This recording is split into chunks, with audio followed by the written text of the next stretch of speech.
Boa noite, pessoal. Bem-vindo a mais uma live com a gente. Hoje o assunto que nós vamos tratar é um assunto bastante delicado, é um assunto bastante triste, mas que a gente tem que aprender a encarar com conhecimento, com sabedoria, com tranquilidade e principalmente com um grupo de apoio que vai ajudar a gente superar muitas vezes esse problema. A gente vai estar falando sobre o câncer, como é trabalhar na sua prevenção, na recuperação junto ao paciente, ao apoio à família e todos os profissionais envolvidos.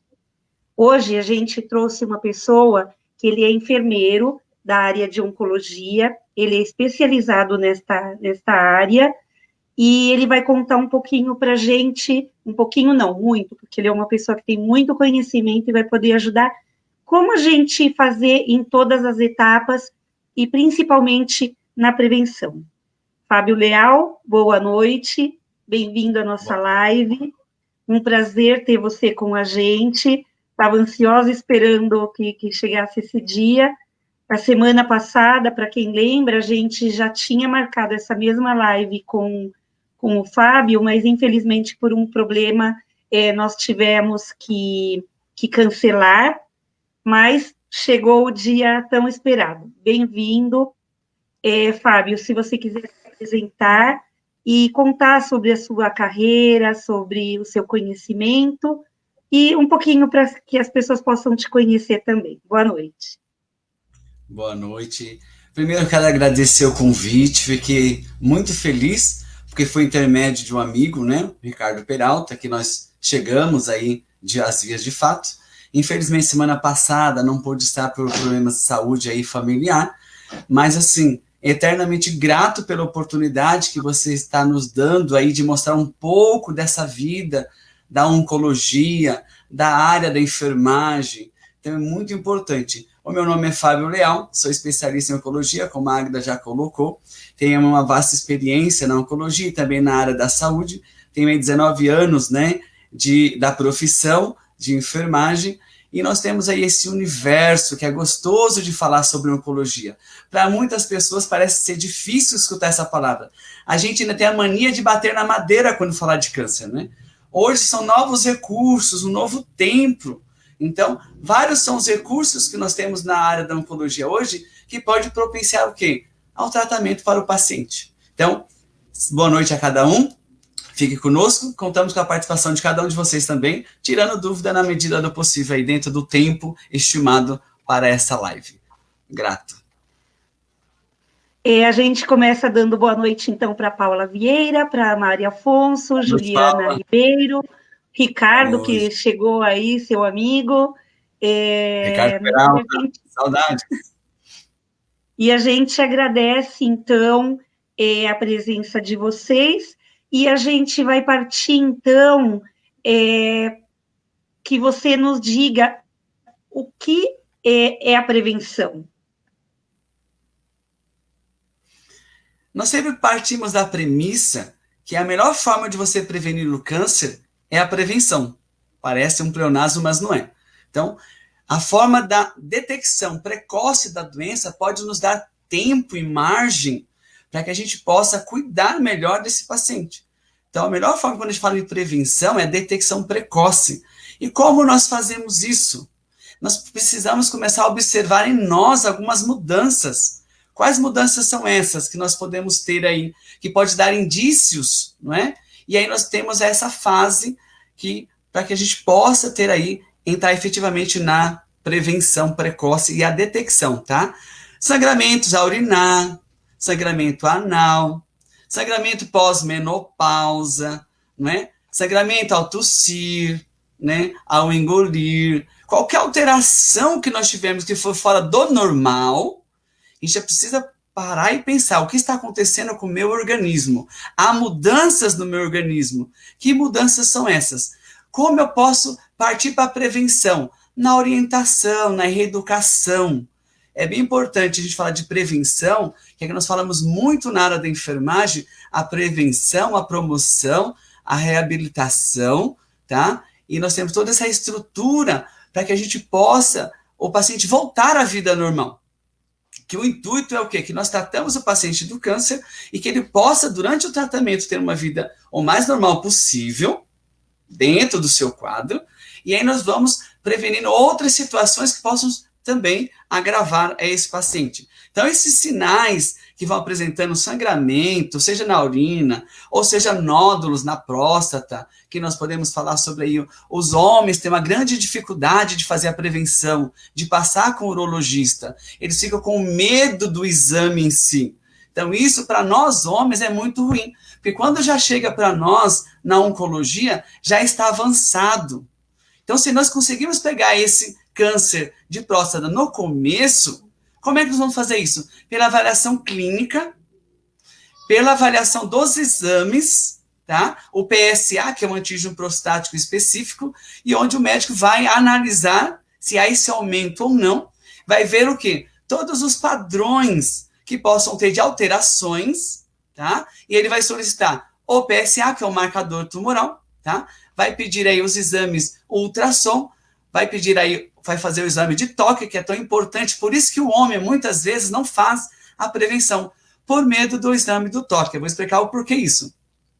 Se o médico já verificou seus exames e o seu PSA deu alterado, ele vai pedir um ultrassom, ou mesmo no próprio dia ele já vai falar assim, olha, o seguinte, vamos dar um nome fictício, senhor José, o senhor está com alteração aí no seu exame do PSA, podemos fazer o exame de toque, mesmo assim eu vou solicitar aí o ultrassom, para a gente ver o quê? Se há alguma alteração na fisiologia, na anatomia prostática, se pode ser um cisto, se é um aumento, se é uma prostatite, o que está acontecendo? Então, a prevenção parte do ponto de que a detecção precoce.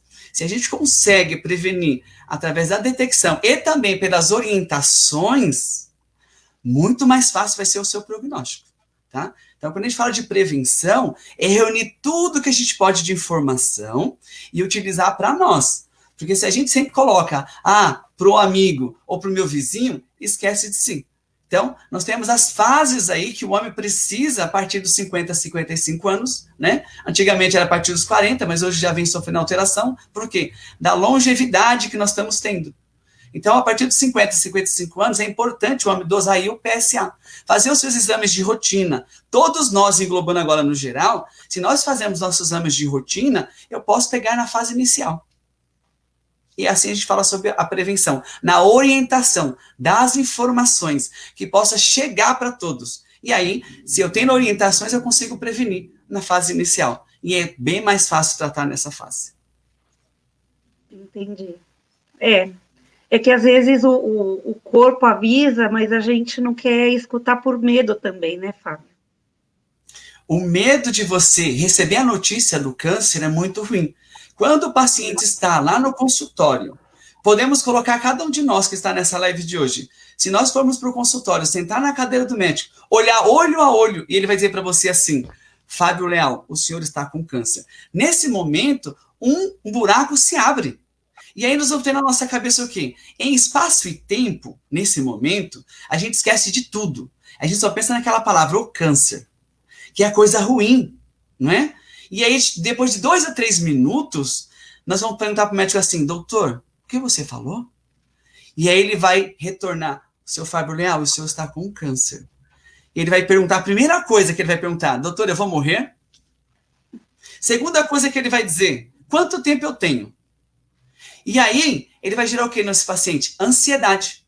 Ele vai pensar na casa, na família, nos filhos, tudo, né? Não pensou como você falou lá atrás, olha, teve uma alteração no meu corpo e eu estou com medo. Quantos pacientes nós pegamos, né, na história da oncologia, que eles deixaram de ir tardiamente para a consulta porque estavam com medo de receber o diagnóstico. Tenho até um exemplo, que eu não posso citar o nome do paciente, em que ela descobriu que estava com uma alteração na mama, ela chegou ao ponto das 2 mamas necrosarem, toda essa alteração de odor, dor, ela, pela fé que ela tinha, tá? Falando da religiosidade, tá bom? Da fé que ela tinha, ela falou assim, Deus vai me curar. E assim ela se manteve por 2 anos, até que ela viajou para o Nordeste, andou de avião com toda aquela, né, alteração de altitude, e ela chegou ao fato, na casa familiar, ela desmaiou. Quando ela desmaiou, que abriram a roupa dela, ela estava com as 2 mamas necrosadas. Bom, resumo da história. Daí, então, ela nos contou na entrevista que é feito sempre na admissão do paciente. Todo paciente chega para nós na quimioterapia, nós fazemos a admissão desse paciente. Vamos ver todo o histórico que esse paciente vai apresentar. E ela nos conta, de forma simplista, que ela tinha medo de contar para os filhos. E aí, o que os filhos iam achar dessa situação? E aí os filhos descobriram quando ela estava onde? No Nordeste. Ela voltou, internou, fez o tratamento conosco e agora ela está em acompanhamento. Então você tem a parte da prevenção que ela não fez, ela já tinha alterações, né, visíveis, 2 mamas necrosando. Tá? O que é a necrose? É a perda, a morte das células da mama. Imagina a sua mama enegrecida, preta, morta. Isso gera um pouco de odor, não é? E ela fez o tratamento, tudo. Mesmo ela tendo um câncer metastático, ósseo, ela continua em tratamento e acompanhamento. Então, a prevenção é de vital importância. Toda e qualquer alteração que você tiver, a mulher pode fazer o que? O exame? O autoexame da mama, tá? Passa o período aí, após o período menstrual, e aí você pode ir para frente do espelho, né? E aí você fazer o autoexame no sentido horário.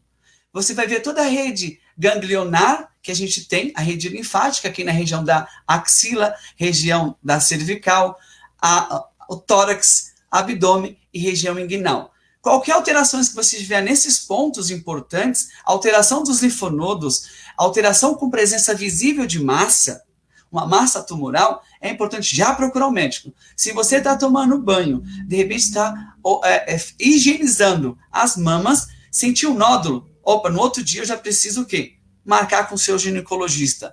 E ela vai te caminhar para o mastologista. E aí vamos ter todos esses recursos dos exames que são necessários aí para identificar a causa dessas alterações, tá? Então é de vital importância a prevenção nesse momento. Verdade. Inclusive, essa live, a gente inicialmente ia fazer no dia mundial, né, que se comemora, ou não sei se comemora é a palavra certa, mas é o dia da prevenção do câncer, que deveria ser todos os dias, né, para que a gente tenha isso bem... Como posso dizer, de todos os dias a gente ter os sentidos atentos para alguma alteração, como você informou. E eu queria saber também, Fábio, se existem fatores de risco que podem causar o câncer. Quando a gente fala da prevenção, nós temos que lembrar desses fatores de riscos. Fábio, existem fatores de riscos internos e externos? Sim. Se nós pegarmos o ponto em que nós temos uma carga hereditária e uma outra carga fisiológica. O que é isso? A carga hereditária que nós recebemos de herança genética dos nossos pais pode ser já lá na fase dos folhetos germinativos, ainda na fase pós-blastocisto, aonde teremos ali, chamamos de botão embrionário, pode já dar essa fase, já ter alterações dos genes. Quando há concepção entre o óvulo e o espermatozoide, formando a célula ovo-zigoto, já vai ter os materiais genéticos do pai e da mãe, eles vão se assimilar, e depois eles vão fazer uma sequência, né? De uma célula para 2, de 2 para 4, 4 para 8, chegamos na fase de mórula. Essa fase de mórula, ela vai ter a fase do quê? De blastocisto. E aí forma esse botão embrionário. Nesse momento, se eu tiver uma herança genética do meu pai ou da minha mãe, e eu vou ter uma predisposição durante a minha vida. E esses fatores internos e externos que vão influenciar ou não, tá? Para que eu possa desenvolver ou não o tipo de câncer. Muitas vezes nós temos uma predisposição, mas a gente não entra nesses fatores internos e externos e eu não tenho alterações nos genes que controlam a divisão celular, né? E eu vou ter o quê? As injúrias, as agressões que eu vou causando às minhas células durante o quê? O processo da divisão celular. O que é o processo dessa divisão celular? É o processo pelo qual uma célula mãe dá origem a uma célula filha, totalmente igual, nas mesmas características, nos mesmos números de cromossomos.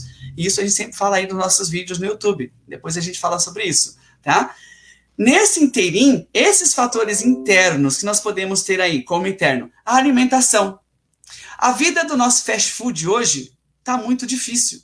A concentração de gordura, a concentração de açúcares, a concentração de sal que nós incorporamos para a nossa alimentação, os enlatados, os embutidos, os condimentados, os ultraprocessados. Esse é muito bom. Comida pronta, é fácil. Então você vai chegar em casa, vai esquentar. Nesse momento que você está esquentando, o que acontece? Você está alterando a constituição do seu alimento. Por quê? São ondas eletromagnéticas. E muitas vezes a gente fazia o quê? Esquenta o leite para a criança, você esquenta o feijão, esquenta o arroz, esquenta o quê? O comum, a lasanha, esquenta a pizza. Pode ter essas alterações. Então, um dos fatores de risco interno é a alimentação. O outro fator de risco interno são os hormônios, falando tanto dos homens quanto das mulheres, porque os homens também podem apresentar um câncer de mama. Vocês sabiam disso? Deixa aí o comentário, faça suas perguntas aí, vão anotando. O homem também pode ter câncer de mama, tá bom? A mulher tem uma porcentagem de 70% a 80% aí, mais ou menos, do carcinoma invasivo, tá? Então, é um carcinoma que acomete muitas mulheres. Se nós pensarmos nessa questão do hormônio, é um fator estimulante, tá? Possa você estar ou não com seus hormônios regulados ou não. O comum é, quando você está com seus hormônios acrescentado na corrente sanguínea, pode ser um fator de crescimento. E aí a gente entra na parte genética daqui a pouco, tá? Então, esse fator interno, a alimentação e o hormônio, é bastante comum. Fator externo, que aí a gente entra com uma gama de apelo para vocês. O cigarro, o fumo, é um dos primeiros fatores que pode trazer alterações cancerígenas.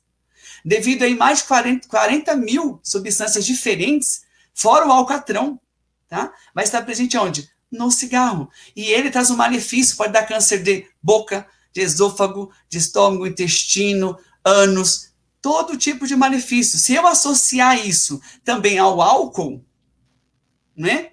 E aí a gente fala, se eu fumar e beber, eu posso desenvolver câncer? Vai depender da sua fisiologia. Como a gente fala, dia a dia, nós temos aí fatores que ajudam a destruir as células cancerígenas, tá? Que se forma, o seu sistema imunológico vai lá e já fagocita, mata. E aí ele consegue, muitas vezes também, o gene reparador, supressor de tumor, ele consegue reparar a sequência dessa proteína, que vai poder induzir ou não. Então temos um fator proteína também. Então nós temos fatores internos e externos. Falei do cigarro, do fumo, a radiação solar. Quantos de nós trabalham expostos a essa radiação solar? A radiação que sai do Sol, ela demora em torno de 8 segundos até 8 minutos, dizem algumas literaturas, que chegam até nós. Por isso que a nossa pele esquenta. Não é porque o Sol é gostoso, ele está te queimando. Ele pode trazer alterações na sua pele, mexer com a melanina da sua pele, e aí ele pode trazer para você um câncer de melanoma, ou um câncer de pele não melanoma, que afeta muitos nossos brasileiros aí, devido a gostar de um país tropical, gostar dessa exposição ao sol. Mesmo as nossas crianças, muitas vezes brincam na área externa da nossa casa, estão, o quê? Em exposição ao sol. Fábio, como é isso? Eu preciso passar protetor solar no meu filho? De forma preventiva, sim. Por quê? Ele está sob a ação de quê? Raios gama, raios beta e raios ultravioleta. Isso pode ir alterando a constituição lentamente. O câncer pode ser de forma gradual, lentamente, mas altamente proliferativo, devido à ação de alguns genes que a gente pode falar daqui a pouco, tá? Então, o meu filho em exposição, nós, quando vamos à praia, nós colocamos cenoura e bronze, óleo de sei o quê, Coca-Cola, fazemos uma misturada de produtos para quê? Para ficar com a nossa pele mais moreninha, mais bronzeada. É um risco. Hoje, o seu corpo consegue eliminar, consegue o quê? Te proteger. Mas na longevidade, 60, 70 anos, eu vou ter o quê? Uma perda da elastina, uma perda do colágeno, uma perda da minha parte tegumentar, que é a pele, e aí eu posso desenvolver o quê? Um tipo de câncer de pele, melanoma, baso, sei lá, espino celular, variados aí, tá? Então, esses fatores de riscos internos e externos são variados. Poderíamos passar aqui essa live inteira falando só disso, mas o tempo não nos... Bom, verdade. Essas dúvidas aí. Sim, então, ou seja, micro-ondas é um crime. É um mal necessário. A curto prazo, o ruim quando é a longo prazo, né? É ruim. Mesmo outra dica que eu dou, o nosso celular. Ela é a base do quê? A bateria de lítio. É um produto radioativo. Nós dormimos com o celular na nossa cabeceira. Estamos entrando com esse contato, com essa exposição radioativa. Mesmo que seja pequena, mas nós estamos. Nós fazemos o que com o celular? Colocamos no carregador, estamos carregando o celular, estamos com o nosso fone de ouvido. É um outro, né, tipo de exposição. Várias ondas estão atravessando a nossa parede e o nosso corpo. As ondas de rádio, as ondas de televisão. Tudo isso pode ser como fatores que vão o quê? Ajudar na predisposição de eu vir ter um câncer. Então, a prevenção com esses cuidados que são básicos, gente, são básicos. Se a gente fizer isso, a gente pode não vir a ter câncer. Mesmo que eu tenha um fator de hereditariedade, que são 5 a 10%, conforme as literatura, fisiologicamente é 90 a 95% dos cânceres, nós somos os causadores. Pelo quê? Pela má alimentação, pela má qualidade de vida que a gente tem. Tá bom? É que dizem que tudo que é bom é imoral e legal engorda, né? Mais ou O menos Roberto isso. Carlos já dizia isso, né? Tudo que é bom é moral ou engorda. Os É excessos, verdade. os excessos é o que nos atrapalha.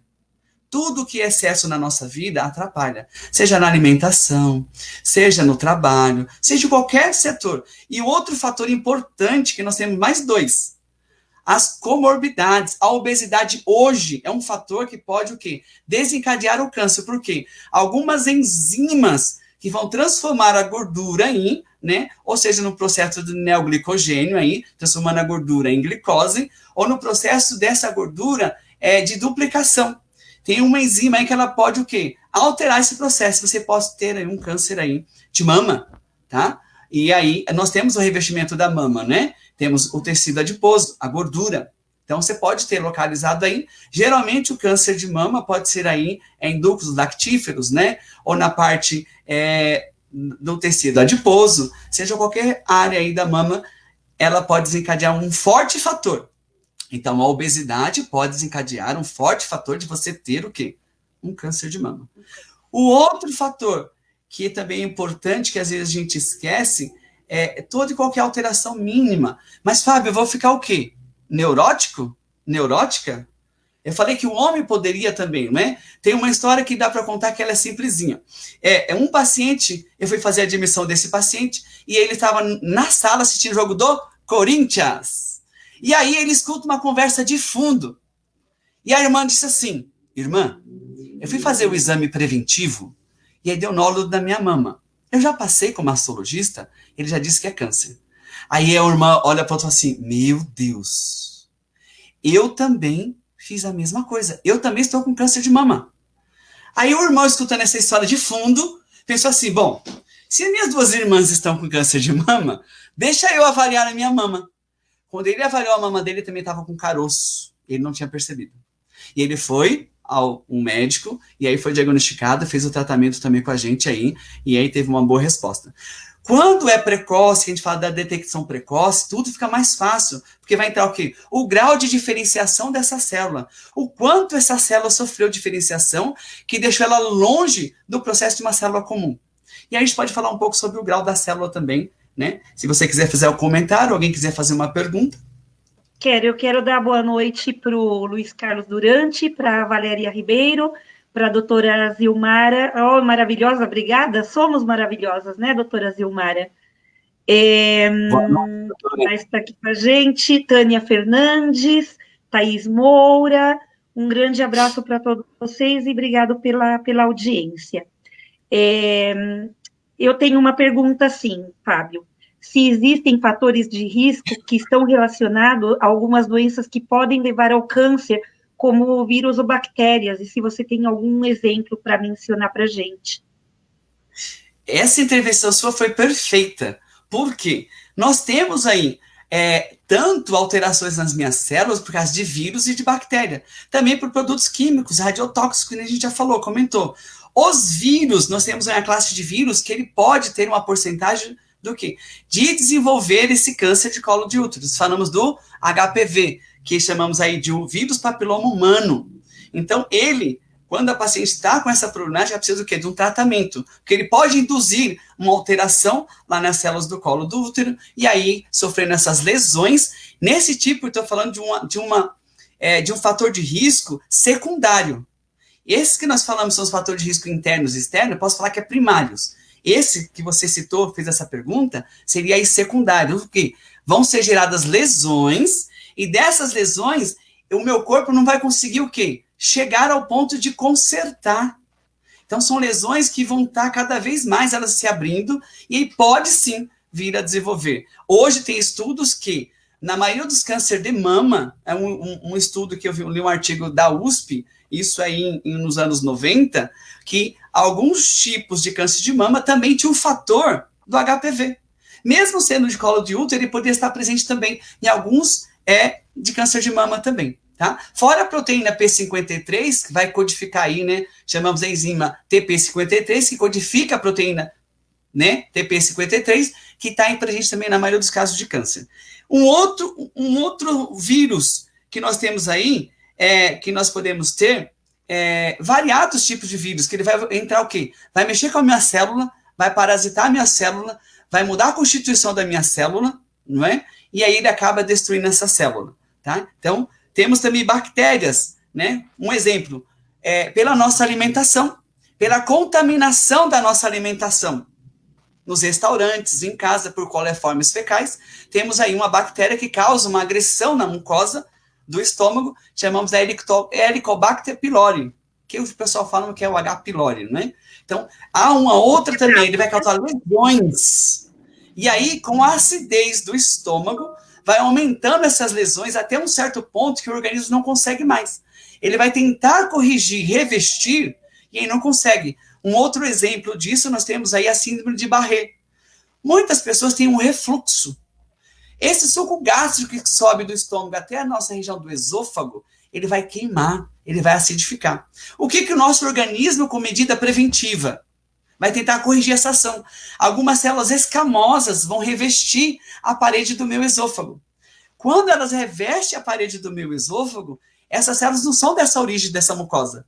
Muitas vezes são células escamosas do intestino. E aí começa a produção o quê? De células nessa região, que não é dessa região, formando a massa tumoral aí, que nós temos o risco também, tá? Um outro fator importante, né, que nós temos aí são os pólipos, né?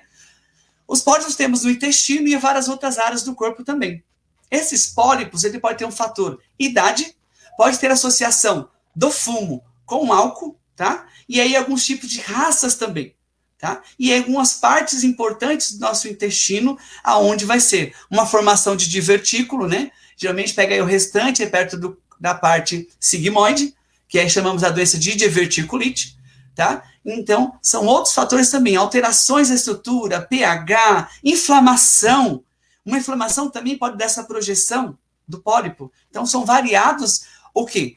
São variadas as injúrias que nós causamos ao nosso organismo, que ele perde a capacidade do controle de se regenerar, e aí os genes que atuam sobre a divisão celular, o próton-oncogene e o gene supressor do tumor, um vai ter uma fase de controlar o fator de crescimento, e o outro vai ter a fase de controlar o quê? A diminuição do fator de crescimento. Então, um controla o outro. Quando um desses estão alterado, como, por exemplo, o próton-oncogene, ele se transforma em oncogene. E aí eu tenho fases para que a minha célula sadia possa sofrer esses processos e se tornar uma célula cancerígena, tá? Temos aí 3 períodos importantes. A fase inicial, a fase de promoção e a fase de progressão. Tem uma outra fase que o meu sistema imunológico tenta também combater a célula cancerígena, mas não dá tempo. A multiplicação dessa célula é tão grande, tá? Depende do fator, do gene que está controlando ali. Se for o próton-oncogene, ele vai ser fator de crescimento, né? E aí tem uma proliferação descontrolada. Conforme a Organização Mundial de Saúde e o INCA, que é o Instituto Nacional do Câncer, eles nos dizem que o câncer é o quê? É o crescimento desordenado da célula no momento da divisão celular, no processo da mitose, que vai compreender o que também? Os fatores internos e externos, o fator genético, tá? Todas essas agressões e injúrias, uma hora o corpo perde aí o controle. Então, pode ser químicos, pode ser vírus, pode ser bactéria, todas essas agressões vai dar alterações nas minhas células, podendo levar aí ao desenvolvimento de um câncer, tá bom?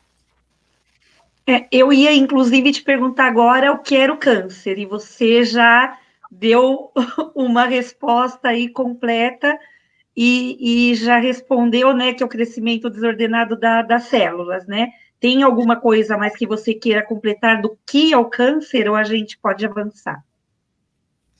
É o interessante a gente frisar aí um pouquinho, Águida, é que se a gente entender a biologia do nosso corpo, qualquer alteração que eu tiver, eu já posso fazer o quê? Eu estou com câncer? Não. Você precisa do quê? De uma análise médica, não é? E aí o médico vai te acompanhar nesse momento. Quando eu falo do câncer, eu também tenho alterações nas minhas células que não são cancerígenas. Por exemplo, nós que fazemos academia, nós não, né? Que nós estamos sedentários agora por causa da Covid, né? Mas o pessoal que gosta de fazer academia, ele tem uma alteração na célula que não é cancerígena. Chamamos de padrão não neoplásico, tá? E já falo o que é neoplasia, tá? Esses fatores não neoplásicos, como um exemplo, a hipertrofia muscular. Quando a minha célula sofre uma sobrecarga de trabalho, ou ela tem uma indução hormonal, ela vai o quê? Ela vai sofrer uma agressão, um estresse, ela vai fadigar, para ela se defender, ela aumenta o tamanho. Então, temos um exemplo aí, a hipertrofia, a displasia, a hipoplasia e muitas alterações não cancerígenas. Mas aí eu vou ter os fatores de alteração dos cancerígenas, que eu deixei para depois falar agora, né? Eu só citei a fase inicial. Essa fase inicial de uma célula cancerígena, como acontece? Para a gente fechar esse assunto aqui do o que é o câncer. Como acontece? Eu vou ter o quê? Produtos químicos. Fábio, qualquer produto químico pode trazer alterações na minha célula? A curto prazo, não. Mas a longo prazo, sim. Mesmo uma leucemia, por exemplo. Tivemos aí, na história da oncologia, né, que eu pude participar, e aí a mãe mexia com produtos químicos, limpava a casa com cloro ativo, somente. Aquele cheiro, o contato, as agressões, ressecamento de mucosa, agressões na mucosa ocular, e aí muitas outras, né, a inalação desse produto químico, conseguiu alterar a constituição. Até desinfetante, em um artigo que é de Minas Gerais, que é um artigo que ele fala sobre a parte química, as alterações químicas que a minha célula sofre, nesse artigo, tá? Ele fala que até produtos desinfetantes podem alterar a nossa constituição. Então, são várias as agressões. Então, na fase inicial, tem o quê? A presença de produtos químicos. Nesse momento, a célula, ela sofre alterações, mas não é cancerígena ainda. No segundo estágio, que é o de promoção, eu vou ter o quê? Proteínas oncopromotoras. O que é isso? O gene já está alterado, ele já vai começar a produzir, proliferar, tá? Vai produzir o quê? Oncoproteínas que vão desencadear esse processo. Então, na promoção já tem o quê? Oncoproteínas que vão agir aonde? Lá na transdução. Fábio, o que é a transdução? É a informação de sinal que vai ser atingida aonde? Lá no processo das fases da mitose, tá? Então, são oncoproteínas que vão agir ali. Eu tenho de progressão. Nesse estágio de progressão, o câncer já está instalado, tá? Já sofreu todas as alterações para o processo inicial, de promoção, chegou de progressão.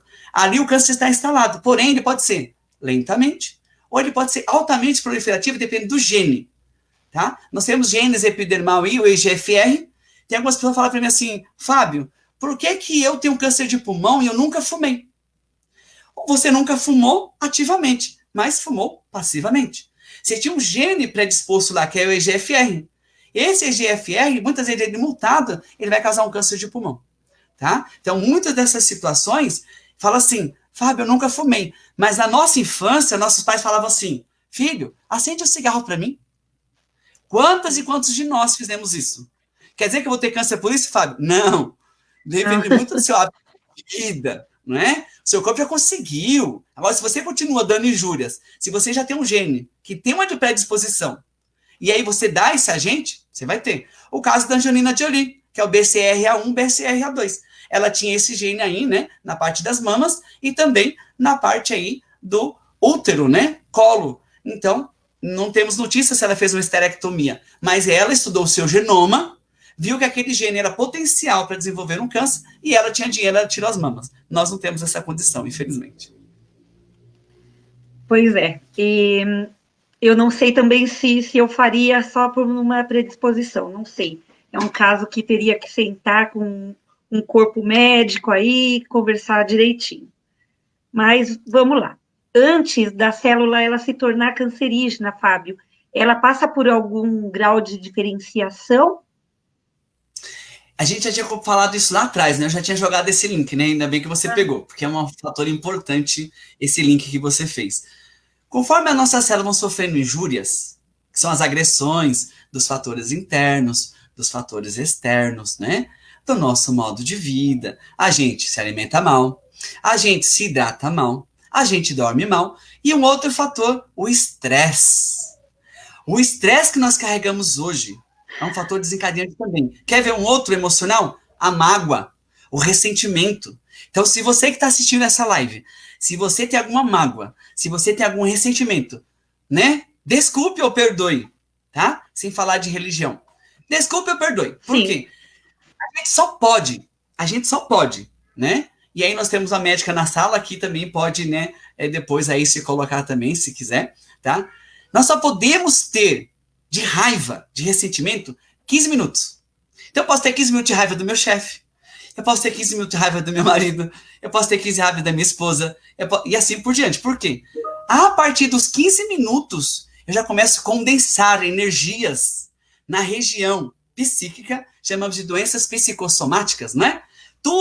A maioria das causas das doenças nascem da psicossomática. A mente influencia o corpo. O corpo é uma cortiça. E o corpo vai dar o quê? O último resultado. Vai ser o corpo. É a saída da doença. Muita gente não presta atenção e o corpo é o último ponto. Ou você vê, ou você vê. Né? Então, essas energias vão se condensando em alguns órgãos-choque que nós falamos. Esses órgãos-choques têm estruturas. E aí eu vou fazendo o quê? Enfraquecendo essas estruturas. Tá? Quando eu falo do grau da célula, chamamos o grau de diferenciação dessa célula. O quanto essa célula se parece, o quanto a célula cancerígena ainda se parece com a célula normal.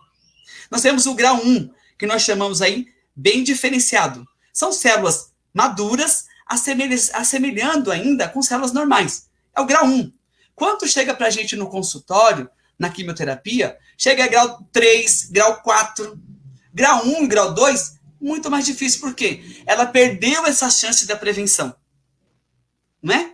Então, fica um pouco mais difícil a recuperação, mas é possível. Tá? Hoje há novos tratamentos, novas modalidades aí que nós estamos percebendo e avaliando também. Tá? Então, o grau 1, bem diferenciado, células maduras, assemelhando-se o quê? Com as células normais. Há alterações, mas ela ainda aparece com a célula normal. Isso que a gente tem que frisar. O grau 2 é moderadamente diferenciada. São células que já apresentam o quê? Alguma imaturidade na sua estrutura, não é? Na sua maturação, tá? Então ela já... E aí ela começa a sofrer uma diferenciação, né? Não se parecendo um pouco. Mudou, vamos lá, mudou a estrutura, né? A membrana plasmática deu uma mudadinha, vamos lá. Mudou um pouco da função. Beleza, grau 2, tá bom? O grau 1 e grau 2 é muitas vezes mais fácil de você tratar, tá? Que é se você pegar na fase precoce. Então, você vai fazer lá a medicação para o câncer de mama, e aí é bem mais, abre aspas, mais tranquilo, tá bom? Todos os cânceres são tratáveis, tá bom? Tá? Então, não se assuste, tô com grau 1, tô com grau 2, não vai ter condições porque eu falo, não, todos os graus nós vamos tratar, didaticamente, para a gente entender, tá bom? E a gente coloca como grau 1, grau 2. O grau 3 é mal diferenciada, são células imaturas. Já começa a perder características de uma célula normal. No grau 4, elas já são indiferenciadas. Elas já possuem imaturidades e já não se parece mais nada com uma célula normal, tá? Chegamos aí no momento em que a célula não se parece mais com a célula do câncer, da célula normal. Ela já é uma célula chamada célula autônoma. Ela já tem vontade própria, ela faz o que ela quer, como ela quer, a hora que ela quer. Ela não respeita mais o processo das fases da mitose, tá? Tudo bem? Tá ok. Antes de continuar, eu quero mandar um abraço para a Andréia Bilac e para a Luana Amorim, que também estão acompanhando a gente agora. A Andréia é minha aluna na escola técnica. Então, boa noite a todos aí, tá bom? E a Aline também acabou de entrar, e a Aline está perguntando para a gente: todas são tratáveis, mas são duráveis? Curáveis, não duráveis. Todas são tratáveis, mas são curáveis? Quando a gente fala no aspecto da cura, primeiro a gente precisa ver o quê? O grau de diferenciação dessa célula, o estadiamento que o médico vai fazer, tá? A importância desse estadiamento aí, o que é esse estadiamento, tá? Ele vai ser o quê? Vai basear na extensão, né, anatômica dessa célula. E aí, o que vai acontecer? Eu tendo o quê? Todos os exames. O grau de diferenciação, o estadiamento. Eu vou fazer o tratamento. Vai depender muito do quê? Da resposta do seu organismo e da resposta, tá, da quimioterapia com a célula cancerígena. Então, é um carcinoma? É um sarcoma? É um adenosarcoma? Né? E assim, vamos vendo qual é a estrutura. Todos os tratamentos são eficazes, tá? Todos vão ter uma resposta. Muito vai depender do quê? Dos hábitos de vida do paciente, se ele alterou. Por exemplo, nessa questão que você colocou, foi bem inteligente. Se um paciente tem câncer de pulmão, ele está fazendo a quimioterapia, ele suspende o cigarro. E aí, num determinado momento, ele volta. Aquele cigarro, o fumo, era o fator do quê? De que estimulava o crescimento da célula. Ele pode ter aí, né, voltar o câncer novamente. Um caso comum que nós temos é a Ana Maria Braga. A Ana Maria Braga está em tratamento agora de câncer de pulmão, mas ela não consegue perder o vício, tá? Então, assim, o que eu vou determinar como cura? Tem que ter o quê? O final do tratamento, um acompanhamento, e após esse acompanhamento, mais de 5 anos, tá? É que aí eu posso dizer que você está realmente curado. O que nós falamos na enfermagem e na parte médica? Nós temos 2 fases. Ou a doença não ativa, tá? O que seria essa doença não ativa? A doença, você fez o tratamento, ela parou. Tá ali, paradinha, quieto. Os marcadores tumorais começam a dar normais, abaixaram, tudo bonitinho, tá? E o outro é o livre da doença. Só posso dizer isso depois. Há casos em que a gente já viu literatura, né? E nós temos uma médica aí, que é amiga nossa, a gente estava conversando essa semana sobre isso, né? Que eu estava vendo literatura, né? E aí ela falou, olha, eu já vi casos entre 7, 8, 10, 17 anos que voltaram. Muitas vezes você acaba de fazer o tratamento do câncer e ele já volta na incisão cirúrgica, de onde você tirou a mama. Ou ele parte para outra mama. Então, nós temos aí o caso das metástases, né? O porquê de tudo isso? O tempo não nos permite falar muito sobre isso, mas nós temos aí 2 vias para a metástase, né? Que é a parte aí linfonodal, que é a nossa rede ganglionar, que a célula pode cair aí, e aí tem um médico que chama assim, Dyler, o nome do médico, ele falou assim, que em uma das cirurgias, ele percebeu que o tumor penetrava a corrente sanguínea. Então, ele estava dentro da corrente sanguínea. E aí, essa célula pode cair dentro e onde ela parar, vai desenvolver aí as metástases. Tá bom? São uma das causas aí, a neoangiogênese também, né? Que é a criação de novos vasos para o tumor. Espero que eu tenha respondido a sua pergunta. Então, assim, depende do quê? De vários fatores. Da mudança sua de hábito, da resposta do tratamento, tá? E esse acompanhamento. Após esse período, mais que 5 anos, e aí nós temos também na literatura que o nosso corpo renova de célula a cada 10 anos, tá? Então, passou todo esse período, eu posso dizer realmente aí que a cura é efetiva. Tá bom? E nós temos boas respostas aí para o câncer de mama, o câncer de pulmão e o câncer de próstata. Isso é uma coisa positiva aí, tá bom? São vários estudos aí legais que nós podemos falar em uma outra live, que essa não vai dar tempo. Isso, não, felizmente a medicina tá muito avançada, e a gente tem que agradecer a todos os profissionais, né, da saúde, não somente aos médicos, a toda a área que forma, porque sem o tratamento não seria possível, porque é uma rede, né, uma cadeia que vai iniciar e terminar o tratamento. Ô, Fábio, Pode falar. Pode falar. Nessa explicação que você deu para a Aline, você falou muito sobre a palavra estadiamento. O que é o estadiamento e qual que é a importância? Tá, esse estadiamento, o médico vai ver o quê? A extensão, ele vai basear o quê? A extensão dessas células, né? Na parte anatômica. é por onde, qual a extensão. Ela tem aí, por exemplo, o número de tumores, tem quantos números de nódulos, quantas metástases, chamamos da classificação TNM, tá? Então, o que é importante aí? O estadiamento celular é baseado na extensão anatômica dessa célula maligna, e aí a importância desse estadiamento é o quê? É você intervir no planejamento do seu paciente. Você vai traçar o quê? Um protocolo, por exemplo, naquela mesma ideia que nós tivemos, cheguei lá no consultório, o médico me deu, Fábio, você está com câncer. E aí o médico vai olhar para mim e vai dizer assim, eu vou traçar um planejamento de acordo com seus exames laboratoriais, tá bom? E eu vou traçar um protocolo. É um câncer de mama o seu, tá bom? E aí eu vou... A primeira linha, vamos dizer que eu chamar de primeira linha. Eu tenho um protocolo ótimo para câncer de mama, que é o ACT, tá? Isso se a paciente não for o quê? Hormonal. Se for um hormônio que aí estimula a célula, eu vou ter o quê? O ACTH. Mas se eu tiver somente e não for nada hormonal, eu vou ter esse ACT, que corresponde ao quê? Um protocolo muito bom, de uma resposta rápida. Para um tumor de mama altamente proliferativo, eu preciso de uma medicação também o quê? Agressiva. E aí nós temos o quê? Os efeitos colaterais. Muitos de nós deixamos aí de fazer a quimioterapia com medo dos efeitos colaterais, não é? E um desses fatores de efeitos colaterais é o quê? A queda do cabelo. E a pessoa já coloca na cabeça. Aí doutor, eu vou usar a quimioterapia vermelha que cai cabelo? Então, muitas pessoas se preocupam mais com a aparência, que é real, tá bom? E aí nós vamos conversando. Usando o seu gancho, essa equipe multidisciplinar e uma outra que o meu amigo sempre falava, né? Ricardo Peralta, a equipe interdisciplinar. Então, são todas em conjuntos para quê? Para assistir o paciente de forma integral. E nós temos a medicina paliativa, né? Que temos aí a doutora Ana Cláudia Quintanilha, né? Que é excelente nesse assunto, né? E aí nós também podemos assistir esse paciente do primeiro diagnóstico.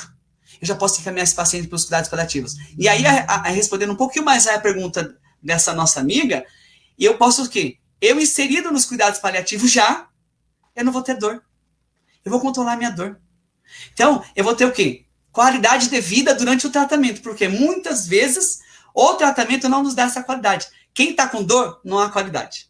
Tá bom? Então, o estadiamento vai querer planejamento de um protocolo, de uma estrutura que vai cercar esse, né, paciente, nutricionista, psicólogo, dentista, capelão, fonoaudiólogos, fisioterapeutas, e aí variados que você pode ter nessa associação para melhorar o seu quadro.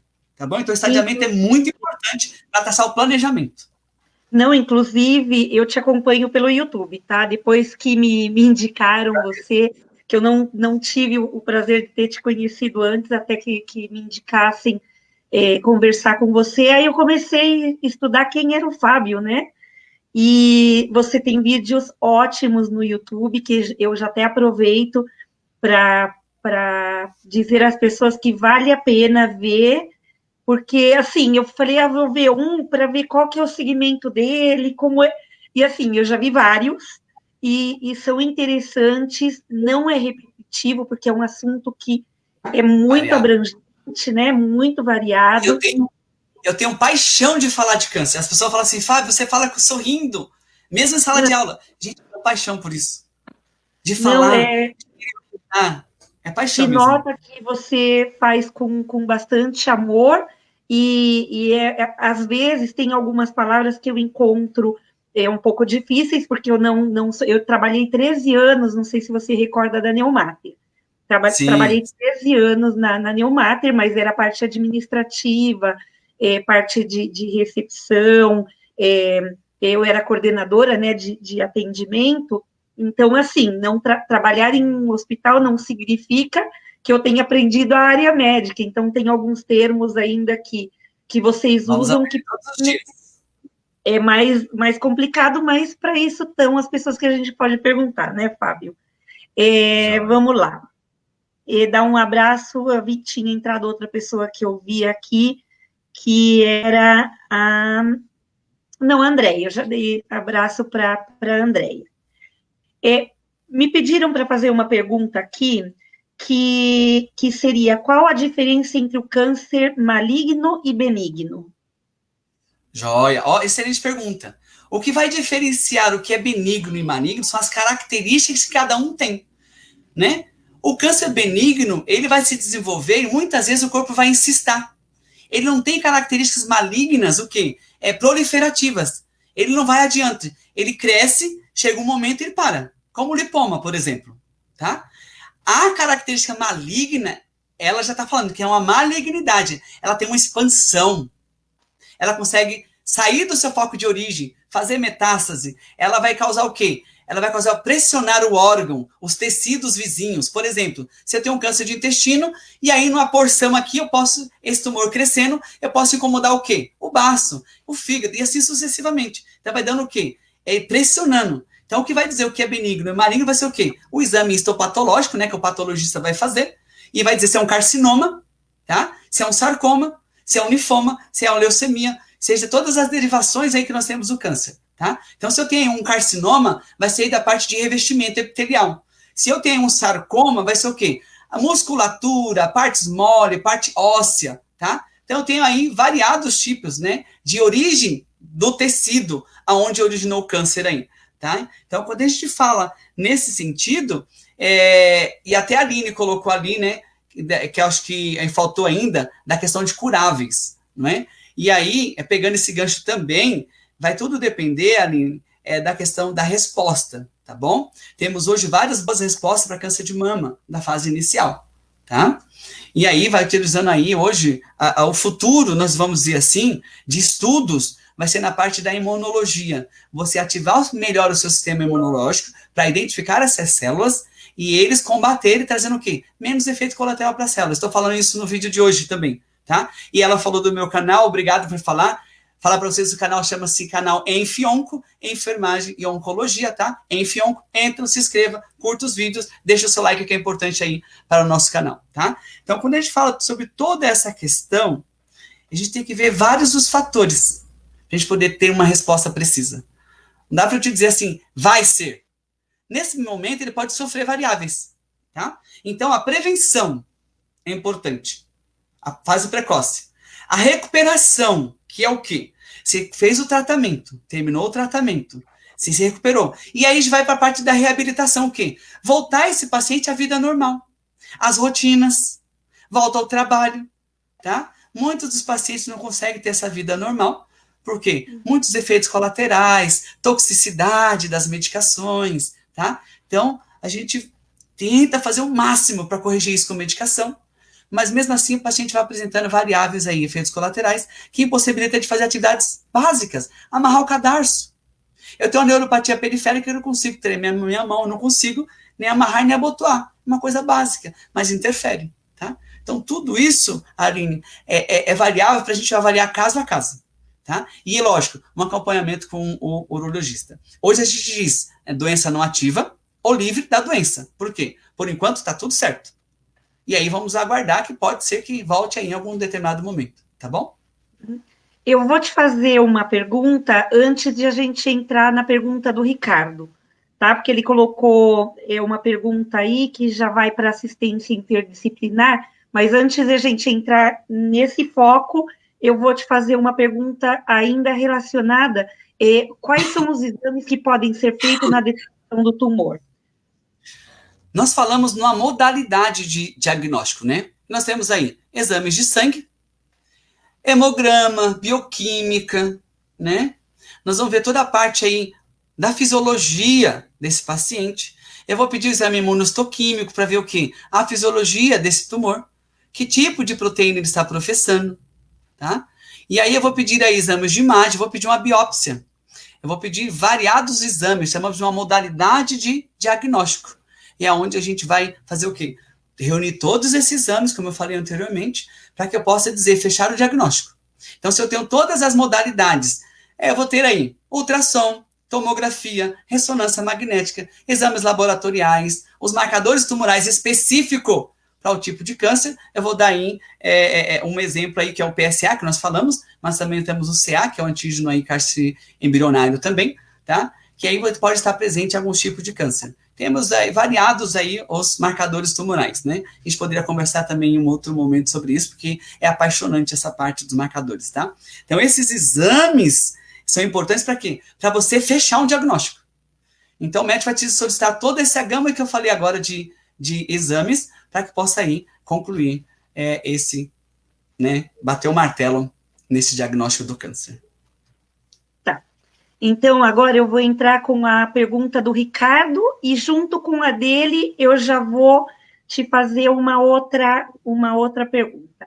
O Ricardo diz que é importante reforçar, né, o quanto a assistência interdisciplinar é fundamental no atendimento psicológico, no atendimento ao paciente oncológico e o envolvimento da família no cuidado, né? Então, não sei se você quer falar disso agora, ou eu já ia te perguntar também, que a reabilitação após o câncer vai depender também da resposta positiva ao tratamento, como o organismo cortou, e como as células cancerígenas pode ter responderam. sequelas, né? Sim, então eu A achei que... é pertinente, junto Sim. assim. A reabilitação vai depender muito do quê? Se houve algum tipo de sequela, eu vou precisar o quê? Um paciente de mama ou um paciente de próstata, vai lá, vamos usar a próstata agora. O paciente, ele retirou a próstata, né? Então, ele vai ter algumas alterações aí, né? Ele pode fazer a radioterapia, de repente, perfurar o intestino. A rádio faz isso muitas vezes, colaba o intestino, né? O paciente tem quadros variáveis de diarreia. Então, eu posso ter uma sequela. Eu tenho a sequela emocional, que é o visual, né? Então, eu tenho uma sequela com a paciente que fez mastectomia, que ela vai esvaziar a axila, tirar os linfonodos sentinela. E aí eu não posso fazer esforço nem para lavar uma gola de camisa. Por quê? Se eu fizer esse esforço, a musculatura vai pressionar nas artérias e veias e o material interno, que é o plasma, tá? O plasma sanguíneo, vai para onde? Para a parte intersticial aí da célula. E aí vai acumulando líquido. Como eu tirei a minha rede ganglionar aqui da axila, que fazia essa drenagem, vai acumular líquido. Então temos aí um linfedema. Então, muito dessas respostas pode ser que aconteça o quê? Na reabilitação, eu vou ter que trabalhar bem a recuperação. Trabalhei a recuperação, vou para a reabilitação. E aí eu vou ter o quê? Vai fazer fisioterapia, vai passar com a psicóloga. Entrando na pergunta do Ricardo Peralta aí. Essa ação, eu digo, uma ação multidisciplinar aliada à interdisciplinar. Todas essas equipes precisam. Gente, se você tem um familiar, se você tem um amigo que está fazendo tratamento de câncer, a aderência, tá? A aderência à psicóloga, a aderência à fisioterapeuta, a aderência à nutricionista, todos vamos tentar corrigir algumas coisas que nós podemos, tá? Então, toda essa equipe e a ajuda da família. Muitas vezes, Águida, a gente percebe na clínica que o familiar que acompanha, muitas vezes, não entende a doença. Tá? E aí, muitas vezes, julga a doença. Eu sempre falo assim para os meus alunos. O paciente já sabe que está com câncer. Ele já sabe o que tem que fazer. Ele não quer que você diga. Ele quer apoio. Então, o apoio da família, a estrutura interdisciplinar, o seu médico oncologista, os outros médicos que vão acompanhar. Tudo isso vai dar o quê? Uma positividade. E uma outra coisa que a gente pode aliar também a toda essa equipe, o capelã, né? Que vai falar do quê? Da religiosidade e não da religião. Respeitando, gente, todas as religiões. Mas todos esses fundamentos da pergunta que você fez, e o Ricardo também, a gente fecha essa parte do quê? A melhor resposta do paciente é quando ele tem apoio. Seja da equipe que o trata, seja da sua família, que o auxilia. Então, isso é de vital importância. Foi uma pergunta bastante pertinente. Juntou. Espero que tenha respondido aí, Ricardo e Águida. Sim, que o sim, fundamental é o quê? Todas as equipes juntas. Com a finalidade do quê? No bem-estar do paciente. Minimizar a dor. Com dor, ninguém tem qualidade com dor. Tá bom? Melhorar a dor, tenta corrigir as toxicidades que acontecem na quimioterapia. Tá? Eu até quero gravar aí por uma indicação do Ricardo falando sobre toxicidade, achei bastante pertinente. Já estou aí compilando para que a gente possa lançar mais para frente, tá bom? Então, tudo isso a gente pode fazer.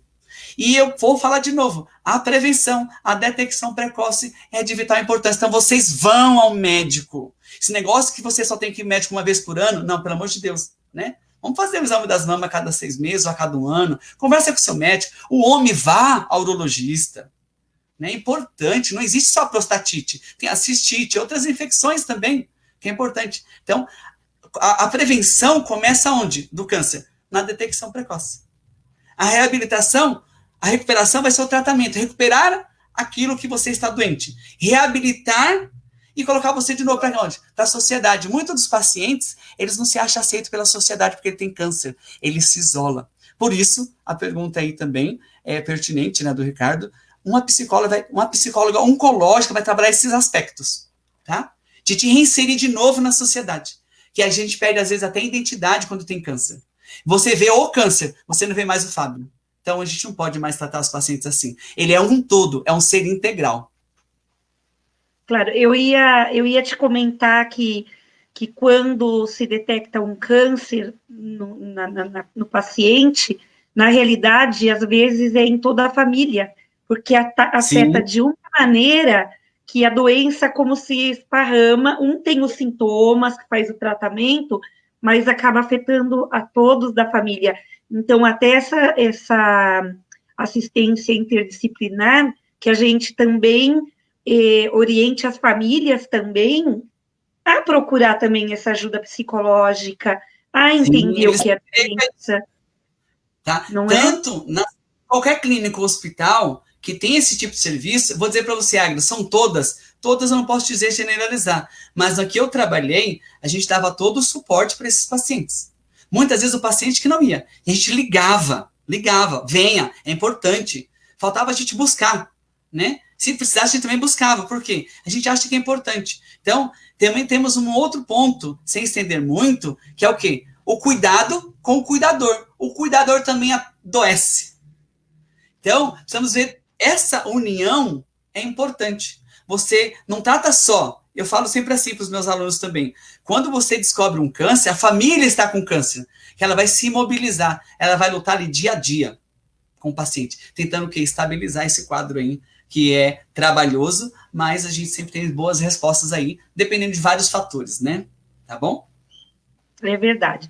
Fábio, a gente se estendeu um pouquinho, mas ainda eu não posso deixar de fazer a última pergunta, Por favor. e não é de protocolo passar muito de uma hora, mas depois eu vou dar tempo também, se alguém quiser fazer a última pergunta para você. A minha última pergunta seria assim, com o fim do tratamento, né, o paciente ele entra na reabilitação, volta para o seu trabalho, tenta retomar a vida e a rotina. Algumas vezes consegue, outras vezes não. E nós hoje estamos, eu prefiro assim entender que nós estamos próximos da cura definitiva do câncer, né? Estão sendo feitos vários estudos. Você que tem muito mais conhecimento de causa que eu, você que faz estudos, que está na área, você é professor, o que você tem para dar ou de esperança, não sei se esperança é a palavra adequada que eu usaria aqui, mas o que você pode falar para nós que o índice de câncer no Brasil é muito alto, né? Então, para dar uma esperança, uma luz, e também que você deixe a sua mensagem de não ao medo ao câncer, por favor. Perfeito. Quando a gente fala realmente nessa fase da reabilitação, não é? Nós temos aí hoje novos horizontes nas pesquisas atuais do câncer.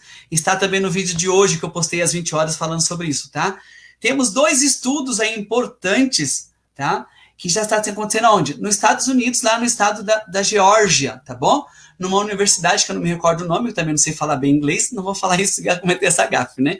Mas numa revista chamada Revista Nature, de 11/12/2019, saiu um estudo novo. Isso, novo, abre aspas, né? Que diz o quê? Que o nosso sistema imunológico, nós temos umas células T, que é produzida lá pelo nosso tecido sanguíneo, na nossa medula óssea, né? Por uma célula aí, tronco, que ela se diferencia aí na parte linfóide. Então, nós temos uma célula do tipo T, especificamente um CD8, tá? E junto com as células detríticas também, tecido linfóide, eles penetram o tumor e eles fazem isso de forma natural e vão destruindo as células cancerígenas, né? E onde está o estudo?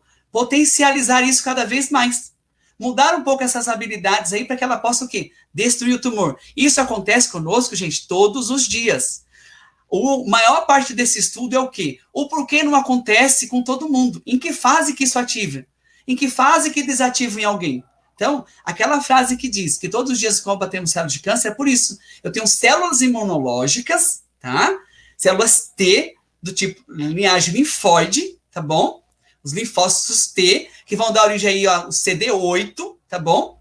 O CD4 a gente utiliza mais para a parte aí do HIV, né? A dosagem CD4 e CD8. Mas essa específica CD8, mais essa célula dendrítica, ela penetra o tumor e ela destrói o tumor. Se o tumor tiver mais ou menos aí 2 centímetros, isso vai acontecendo vários, como fosse vários ninhos dentro do tumor. E elas vão fagocitando, matando. E aí é um desses estudos que está em vigência, tá bom? O outro estudo aqui que nós temos aqui, que é dos Estados Unidos também, com a associação aqui da USP, tá? No Brasil, eles estão fazendo o quê? Retiram a célula imunológica do paciente, tá bom? Tratam ela no laboratório, potencializam ela, muda o DNA dessa célula, tá? Em alguns outros estudos também, que eu pude acompanhar através de artigos, é o quê?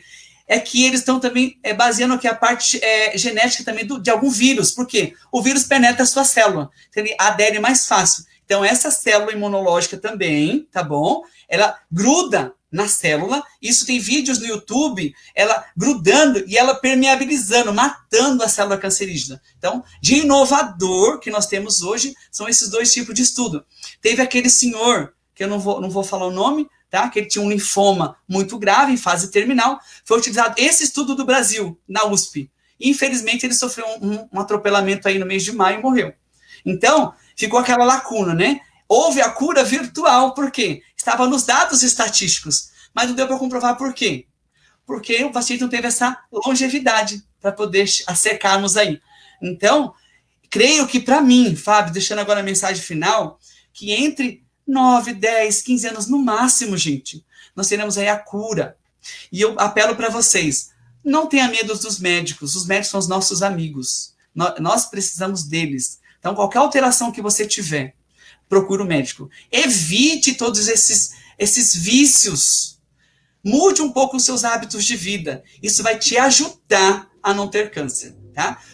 Lembrando, quanto mais longevidade nós temos, mais a propensão de nós temos o quê? Ao desenvolvimento do câncer. Vai depender de quem? Apenas de mim, tá bom? Essa é a nossa mensagem. A prevenção sempre é o melhor jeito de se fazer, tá bom? Agradeço mais uma vez aí a Águida, todo mundo que esteve conosco hoje. Espero que eu possa ter tocado vocês um pouco aí, tá bom? E aí, ficamos à disposição para responder perguntas. E aí, convidando vocês a continuarem com as lives aí, que são tão importantes, trazendo o quê? Orientação. Orientação é o quê? Prevenção. Verdade. Eu queria agradecer a Jana Collins e ao Antônio Sabe, que está com a gente também na sala. A Paula deixou um comentário aqui de que live excelente, muito esclarecedora. Vamos aproveitar, então, de dar outra vez o nome do seu canal, para que as pessoas possam te seguir, dar aquele like, curtir, enviar para os amigos. Então, eu peço encarecidamente para vocês que entrem aí, o canal chama-se EnfOnco, tá? Canal EnfOnco lá no YouTube. Entra lá, tem os vídeos, tá? Deixa seu like, se inscreva no canal, ajude a gente aí a chegar na meta de 1000 inscritos, porque senão a gente perde aí a função, né? E a gente perde o canal. Então, é tão bom e importante, tantas informações que pode ajudar tanta gente. Então, entra lá no meu canal, no YouTube, deixa seu like lá, se inscreva, nos acompanhe, tá bom? Muito obrigado. Alguém quer fazer... É assim, Fábio, eu tenho... É EnfOnco separado, tá bom? Separado. Vamos corrigir aqui. Enf e outro onco. Só digitar lá no YouTube, EnfOnco, e aí já vai abrir lá o meu canal. A Paula está dizendo aqui que já vai seguir. Isso mesmo, Paula. Obrigado, Paula. É bastante interessante. Eu, como te disse, eu entrei para ver um vídeo, no mesmo dia eu já vi uns 3 seguidos, assim, e é apaixonante, porque você realmente transmite um dinamismo, um amor, e diferente de quando a gente vai buscar alguma informação sobre o câncer, sobre tumores, a gente já vai, assim, achando que alguma coisa... Não, e você transmite de uma maneira que a gente tenha interesse em se aprofundar, em conhecer e realmente sair desse problema que, às vezes, como você citou, essa senhora que deixou num estado já que quando já tinha as mamas totalmente comprometidas, né? É uma pena, mas infelizmente é a realidade. Obrigada, viu, Paula? Ela acabou de se inscrever no seu canal. Obrigado, Paula. Então, eu quero deixar meu boa noite a todos vocês. Fábio, de verdade, muito obrigada por ter aceitado o convite. Com certeza vou te convidar outras vezes, tá ok? E vou estar te acompanhando também. Já me inscrevi também no seu canal já há algum tempo atrás. Te felicito pelo seu trabalho, pelo amor com que você faz. E, pessoal, a gente se vê agora na próxima terça-feira, se Deus quiser. E um beijo grande para vocês. Tchau, meu amigo Ricardo. Tchau, a doutora que está aí também, a todo mundo. Obrigado, Paula. Obrigado a todo mundo. E até a próxima. Um abraço. Tchau, tchau.